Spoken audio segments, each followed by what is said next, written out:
Hi folks, I'm back with another theory video. Now this one, we are going to a realm I have not travelled before with these theory videos, and that is the realm of the Harry Potter theories, for there are many.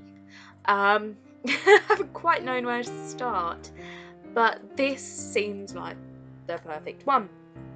So I found this theory on BuzzFeed, of all places, BuzzFeed. And I was so intrigued by this theory because it kind of turns the whole prophecy thing on its head. Now this is the theory that Harry Potter, after Deathly Hallows, is theoretically immortal. Now, if you remember in the theory, cat hair, in the prophecy, it states, bear with, okay, either must die at the hand of the other, for neither can live while the other survives. Now, in the book and in the film, it means that in the end, one is going to have to kill the other, right? Maybe, or maybe not. What if it actually meant that the only way either of them could die would be at the hand of the other? Now this makes things very interesting, because it means that once Voldemort, once good old baldy Snakeface dies, no one else can kill Harry. Which, by killing Voldemort, Harry has essentially sacrificed his own death. Which means that he can never be with the ones he loves. Eventually Ginny's gonna die. Ron, Hermione, his children, they're all gonna die. And he's never going to be reunited with them in death. Especially since he threw away the Resurrection Stone, which don't quite understand why he did that, but okay. That's still somewhere in the Forbidden Forest, no doubt. But,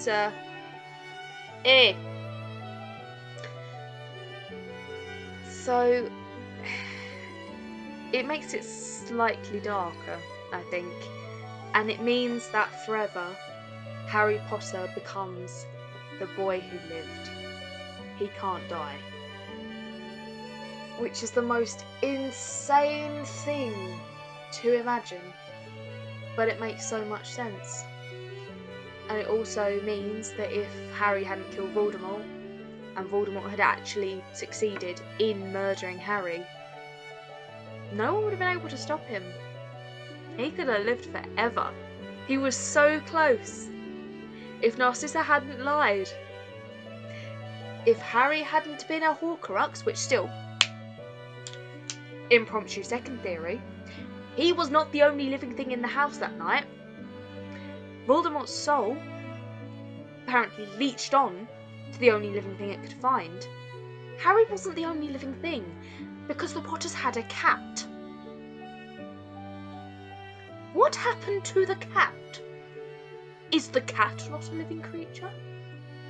Or is there another Horcrux just rocking up into the DMs? I don't know. I think there's a Voldemort Horcrux cat somewhere, and that will be revisited at some point, because we don't acknowledge Cursed Child as canon. Especially as, well, I haven't actually read it myself, so I can't make any comments, but I've heard very bad reviews about it, so nah. Anyway, Horcrux cat aside, it's interesting to ponder, I think, the idea that he will forever be the boy who lived. But interestingly, this is just a little tandem of my own, does that apply to Neville? Because, yet again, another theory that I may go into more depth at some point is that Neville was actually the chosen one, but it was just that Voldemort turned his attention to him. So theoretically,